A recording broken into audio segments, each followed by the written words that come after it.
صحیح بخاری حدیث نمبر 291۔ نبی کریم صلی اللہ علیہ وسلم نے فرمایا کہ جب مرد عورت کے چہار زانوں میں بیٹھ گیا اور اس کے ساتھ جماع کے لیے کوشش کی تو غسل واجب ہو گیا۔ صحیح بخاری حدیث نمبر 292۔ حضرت عثمان بن عفان رضی اللہ تعالی عنہ سے پوچھا گیا کہ مرد اپنی بیوی سے ہم بستر ہوا لیکن انزال نہیں ہوا تو وہ کیا کرے؟ حضرت عثمان رضی اللہ تعالی عنہ نے فرمایا کہ نماز کی طرح وضو کر لے اور ذکر کو دھو لے۔ اور حضرت عثمان رضی اللہ تعالی عنہ نے فرمایا کہ میں نے رسول اللہ صلی اللہ علیہ وسلم سے یہ بات سنی ہے۔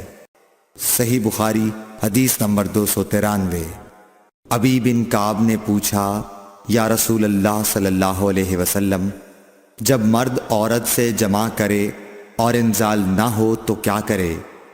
آپ نے فرمایا عورت سے جو کچھ اسے لگ گیا اسے دھو لے، پھر وضو کرے اور نماز پڑھے۔ صحیح بخاری حدیث نمبر 294۔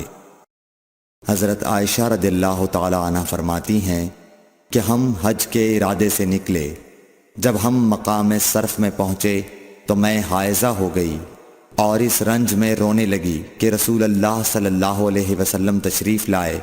آپ نے پوچھا تمہیں کیا ہو گیا ہے؟ کیا حائضہ ہو گئی ہو؟ میں نے کہا ہاں۔ آپ نے فرمایا یہ ایک ایسی چیز ہے جس کو اللہ تعالیٰ نے آدم کی بیٹیوں کے لیے لکھ دیا ہے، اس لیے تم بھی حج کے لیے افعال پورے کر لو، البتہ بیت اللہ کا طواف نہ کرنا۔ حضرت عائشہ رضی اللہ تعالی عنہا نے فرمایا کہ رسول اللہ صلی اللہ علیہ وسلم نے اپنی بیویوں کی طرف سے گائے کی قربانی کی۔ صرف ایک مقام مکے سے 6-7 میل کے فاصلے پر ہے۔ صحیح بخاری حدیث نمبر 295۔ حضرت عائشہ رضی اللہ تعالی عنہا نے فرمایا میں رسول اللہ صلی اللہ علیہ وسلم کے سر مبارک کو حائضہ ہونے کی حالت میں کنگھا کیا کرتی تھی۔ صحیح بخاری حدیث نمبر 296۔ حشام بن عروہ نے عروہ کے واسطے سے بتایا کہ ان سے سوال کیا گیا کیا حائضہ بیوی میری خدمت کر سکتی ہے یا ناپاکی کی حالت میں عورت مجھ سے نزدیک ہو سکتی ہے؟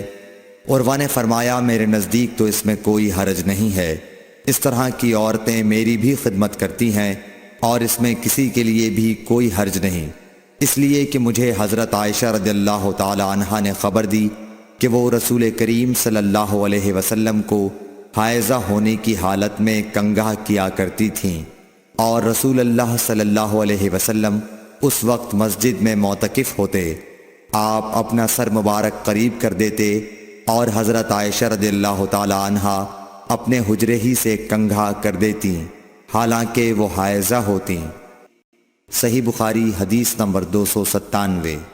حضرت عائشہ رضی اللہ تعالی عنہا نے بیان کیا کہ نبی کریم صلی اللہ علیہ وسلم میری گود میں سر رکھ کر قرآن مجید پڑھتے حالانکہ میں اس وقت حیض والی ہوتی تھی۔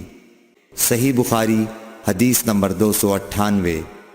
ام سلمہ رضی اللہ تعالی عنہا نے کہا کہ میں نبی کریم صلی اللہ علیہ وسلم کے ساتھ ایک چادر میں لیٹی ہوئی تھی، اتنے میں مجھے حیض آ گیا، اس لیے میں آہستہ سے باہر نکل آئی اور اپنے حیض کے کپڑے پہن لیے۔ حضور صلی اللہ علیہ وسلم نے پوچھا کیا تمہیں نفاس آ گیا ہے؟ میں نے عرض کیا ہاں۔ پھر مجھے آپ نے بلا لیا اور میں چادر میں آپ کے ساتھ لیٹ گئی۔ صحیح بخاری حدیث نمبر 299۔ حضرت عائشہ رضی اللہ تعالی عنہا نے فرمایا میں اور نبی کریم صلی اللہ علیہ وسلم ایک ہی برتن میں غسل کرتے تھے حالانکہ دونوں جنبی ہوتے۔ صحیح بخاری حدیث نمبر 300۔ حضرت عائشہ رضی اللہ تعالی عنہا نے فرمایا کہ آپ مجھے حکم فرماتے پس میں ازار باندھ لیتی، پھر آپ میرے ساتھ مباشرت کرتے، اس وقت میں حائضہ ہوتی۔